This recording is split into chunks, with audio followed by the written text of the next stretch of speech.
लग्नाचे दागिने म्हणजे श्रीमंत पेशवाई दागिने. नाशिकचे सुप्रसिद्ध सराफ मयूर अलंकार सराफ. ताज्या बातम्यांसाठी नाशिक न्यूजच्या YouTube चॅनलला सबस्क्राईब करा आणि बेल आयकॉनला प्रेस करा.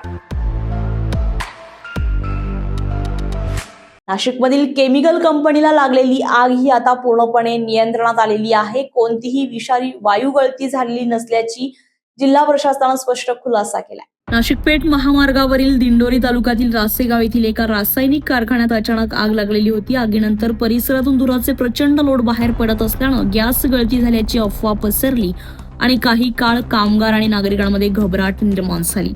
मात्र जिल्हा प्रशासनानं स्पष्ट केलंय की कोणतीही विषारी वायू गळती झालेली नाहीये आणि परिस्थिती पूर्णपणे नियंत्रणात आहे.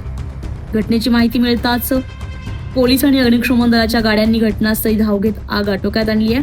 प्रशासनाकडून वारंवार नागरिकांना आवाहन करण्यात येत आहे की कोणत्याही अफवांवर विश्वास ठेवू नये आणि घाबरून जाऊ नये. तिथे वाफामुळे थोडी एक प्लास्टिक आणि तिथलं जे इलेक्ट्रिकल केबल ते आवरण राहतं प्लास्टिकचं त्याला फायर लागली होती.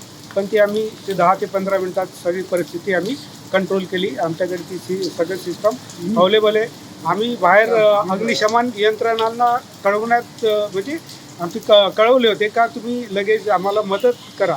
पण लगेच 15-20 मिनिटांनी आम्ही त्यांना कॉल केला आणि परिस्थिती कंट्रोल आहे असं आम्ही त्यांना कळवलं आणि ते काही माघारी गेले आणि आता सगळं एम्प्लॉईज आणि परिस्थिती विदिन कंट्रोल आहे. काही वायू गळती वगैरे झाली अशी? वायू गळती वगैरे काही झालेली नाही. तर वाफ निघाली म्हणतात की वाफ निघण्याचं कारण काय? वाफ निघायचे ते आता जे रिॲक्शन जे चालू होते त्याच्यातनं ते वाफ निघून आम्ही ते स्क्रबरमध्ये कंट्रोल करतो. पण ते अचानक वाफ आली आता ते आम्ही बघतो का वाफ काही लीक झालं का काही एखाद जॉईंट वगैरे त्याच्यातून याची शक्यता आहे. पण काही प्रॉब्लेम आहे. काही सेफ्टी निग्लिजन्स दिसत आहेत? सेफ्टी निग्लिजन्स वगैरे काय नाही ते आम्ही आता सगळं चेक करून ते बघतो.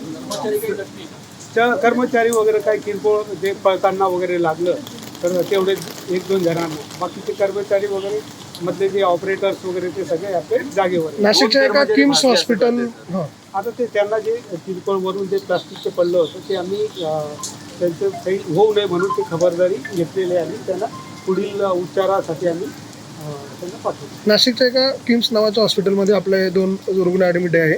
त्यांना श्वसनाचा त्रास होतोय, ब्रिदिंगमुळे ते ॲडमिट झाले असं कळतंय. काही असं तर काही कारण की इथे कोणालाही तसा तो श्वसनाचा त्रास वगैरे काही झाला नाही. आपण आता इथे तुम्ही सगळे लोक कंपनीत आहे, तुम्हाला काही वाटतंय का गळती झालेला नेमका वायू कुठला आहे आणि त्याच्यामुळे काय त्रास होऊ शकतो मानवी शरीराला? नाही, गळती नाही झाली सर. गळती नाही झाली. हा जो वायू जो आहे ज्याची दुर्गंधी इथे आहे, जो स्मेल येतो आहे, तो नेमका कुठला आहे? नाही, हा वायू म्हणजे एक तर कुठलंही केमिकल ब्लास्ट झालं किंवा लीक झालं तसा प्रकार नाही. जे आपली स्टीम राहते, जे बॉयलरमध्ये जी स्टीम बनते त्या स्टीमच्या तो हे होतं, धूर होतं. आता जो स्मेल येतो तो कसला आहे? हे प्रोडक्ट जो आपण प्रोडक्ट बनवतो स्मेल आहे, जो आपण टेक्निकल बनवतो ते टेक्निकलचं. तर मुळात आपल्या सध्या परिस्थिती सुरक्षित असून प्रशासन परिस्थितीवर बारकाईने लक्ष ठेवून आहे. संजय परमार, नाशिक न्यूज, नाशिक. ताज्या बातम्यांसाठी नाशिक न्यूजच्या YouTube चॅनलला सबस्क्राईब करा आणि बेल आयकॉनला प्रेस करा.